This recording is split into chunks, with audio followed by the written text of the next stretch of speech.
Kamurocho. No better place for a night out. The whole town's run by the toughest Yakuza family out there. And the deeper you dig, the more interesting things get. Michael Huber, Bradley Ellis, we have all enjoyed the Yakuza series to different degrees. We've been fans of it for a while, and we got excited when they announced Judge Eyes, or as it'll be known in North America, Judgment. Is it okay if I call it Judge Eyes? I love that name. Yeah, I like Judge Sure. Eyes too. Just like I prefer Psycho Break to The Evil Within. For sure. Yeah, no, call it whatever you want. Same thing. Judge Eyes, Judgment, we're referring to the same game here. But just for the sake of the audience, it will be referred to as Judgment over here. Sega was kind enough. They had a person come down to our brand new studio, and they showed off a little tiny bit of the game. And that's something that I want to emphasize is it was only the first chapter. So the open world, like going and doing activities and all that stuff, wasn't even fully available for me to test out and do different things. So I just kind of got a brief look at the combat, a brief look to kind of how the story will progress and kind of the general idea of the story. And I have to say, the story premise sounds really cool, and I think you're both going to be into this. So you play as somebody named Takayuki Yagami. I hope I said that right. That was sounded really good. Takayuki Yagami. Yeah, I believe that is correct. Anyway, he was an up-and-coming hotshot attorney, and he managed to get a murderer off. Like, he successfully defended him. And right after he defended him, this murderer went and killed another person. No. Dude. And so he's kind of harboring this guilt and harboring the shame of actually being able to get this person off, and then it being spit right back in his face. So now he's a private investigator, a private detective. And what happens is you're investigating murders that are going on within Kamurocho.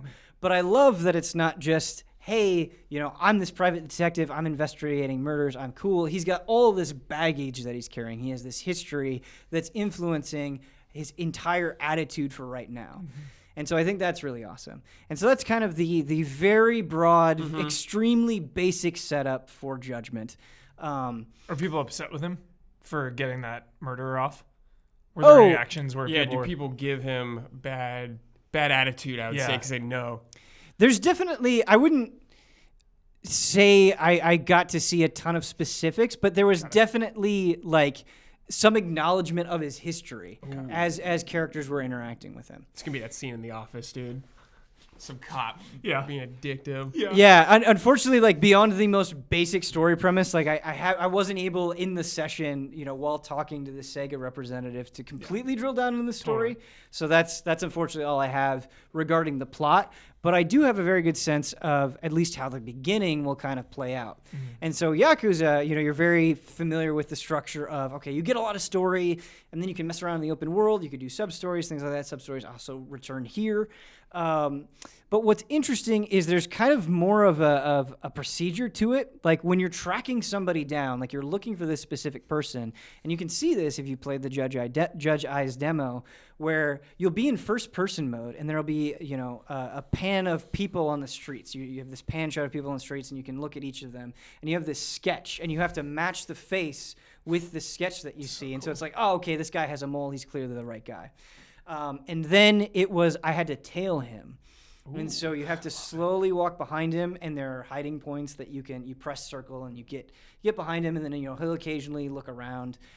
It was pretty simple, but it was at least effective in making me feel like, okay, I'm not just doing the typical Yakuza thing of fighting my way through everything.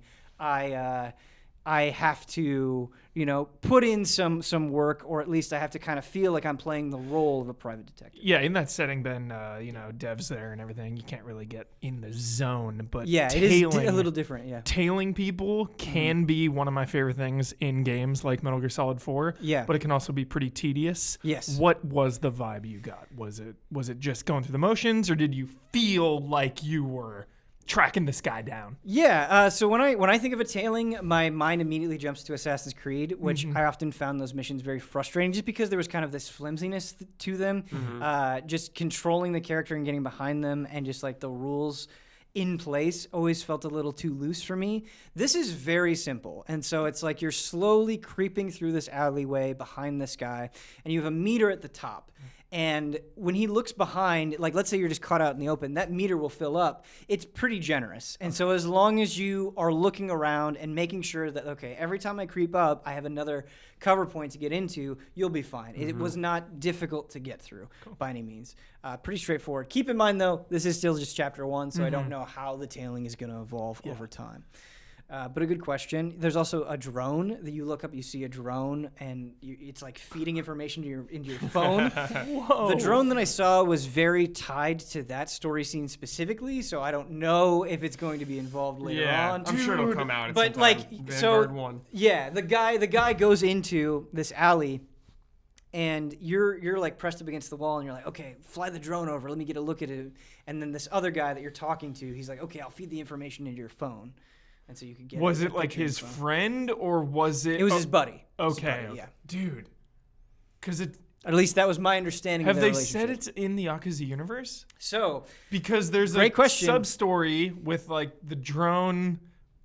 There's a drone sub-story in Yakuza, so I was wondering if there's like some kind of connection. it is set in Kamurocho, the same Yeah. Kamurocho as present in the Yakuza series. They do very explicitly mention the Tojo clan. But Ooh. it is not tied into Yakuza. Okay. It is. You're not going to be seeing these crazy crossovers. Or You're not gonna anything. see That's what I was told. Okay. Yeah. So it is treat Judgment as its own separate entity, its own story, its own characters set in the same place. Okay. So But do not expect it to advance the Yakuza story. don't expect crossovers, but it's still in the same universe. Yes. It is in the same universe. Okay. It references similar elements. Cool. But That's all we need. It's not like Majima's going to be For jumping sure, in. for Yeah. sure. So keep your expectations Cool. in check. At least that's what I was told. Perfect. But something that I really liked, and it's very simple, and it's not new in games by any stretch, but I think really adds a lot to the Yakuza-esque style of storytelling, is when you get in conversations, you actually make dialogue choices. And so there are 4 options, and what happens is if you choose the options in the correct order, so like somebody's telling you this thing, and it's like, okay, I want to ask the questions in the right order to get the most information. Cool. You can't fail it. So whatever option you choose, it's not like you're going to be punished. It's not like you're going to be missing out on story. But if you do manage to pay attention and put things in the right place, you'll get extra SP, which you use on spending skills. And I really like this. Again, dialogue options, not that unique, but when I think about Yakuza, you tend to have very long scenes. You tend to have a pretty intricate web of things going on and people betraying each other and different factions at play. And it's just something where it's like, okay, I need to make extra sure that I'm paying attention so I can get that little bit of a benefit for applying that knowledge. That's cool. Yeah. Yeah. Again, maybe it won't be that effective. Maybe it'll feel like fluff in the full game, but I really like the idea of it. Yeah, I want to dive so deep into the development, because like the first person stuff, obviously they added in Right. Kiwami and 6, and that's like at the forefront. Yeah. And then it was 6 as well, where you have like some mini games with dialogue choices, and kind of depending on what you did, that would do stuff. So I wonder like how much was influenced by what, if they had that in Yakuza first and they were like, dude, let's make a game around this. Right. Or if they were doing like Judge Eyes first and we're like, oh, let's kind of put some of that in Yakuza. I wonder. Yeah. Super into that though. To me, and this is just pure speculation on my part, it seems like a way of being like, okay, we've invested so much time and energy and resources into this style of game. What are the ways that we can flex it a little bit differently? Yeah, I think they need to make it feel like you're a cop actually a bit more. Right. And so you have kind of this drama, this crime drama happening, and it I think just the way that they're presenting it, and things like the dialogue options and things like you kind of tracking your prey and not just immediately punching dudes. Right. And there is a lot of punching dudes, don't get me wrong, but I think it makes it feel like just a different flavor. Yeah.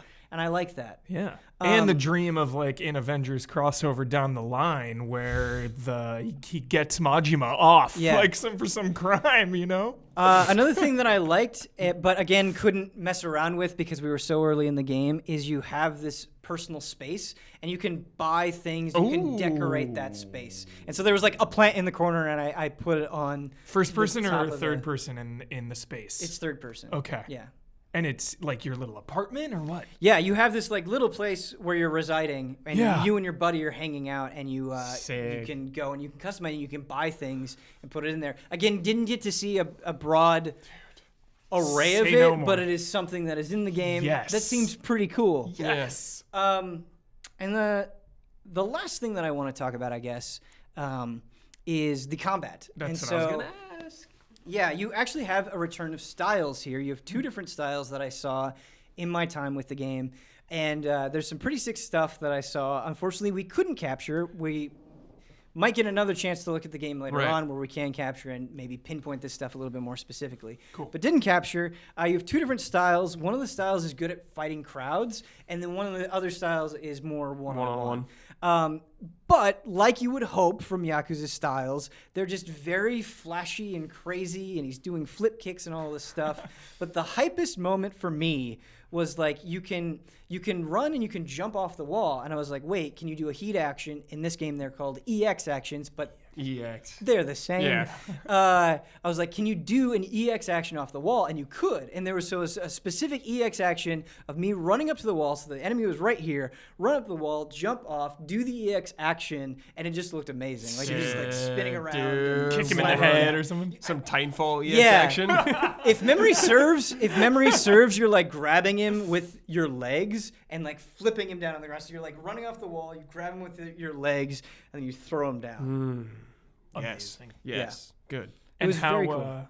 I guess. How was the city? Was it just like copy paste one for one Yakuza 6 and Kiwami 2 there? Yeah, I mean, if you've played Kamurocho in the Dragon Engine, it does feel very similar to that for sure. Which is not a bad thing. It's an amazing thing. Yeah, it's not a bad thing at all. I think to me, it's more about how they use the space, and again, it seems like doing all of these things structurally, and the type of story that they're trying to tell, and the character that they're trying to tell. Is very interesting. The Yakuza is very heavily involved, so the murders that you're investigating are people in the Yakuza who got killed. So, if you want Yakuza in here, it's going to be there. But yeah, it's great. And a lot of the things that we've said about other Yakuza games are still great. Like the faces still look so incredible. Just being able to immediately jump into a battle on the street is great. But yeah, it looks promising, I would say.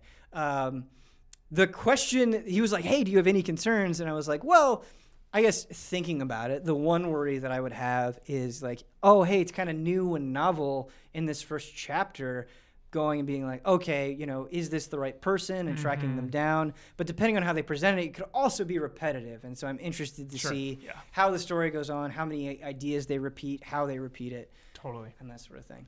But yeah, not the most elaborate of impressions, but enough to be like, yeah. Keep an eye on this for sure. Cool. Heck yeah.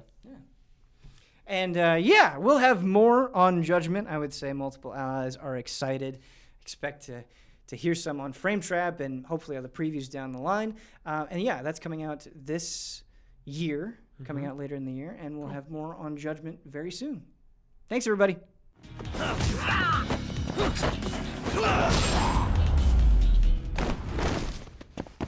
And stay down.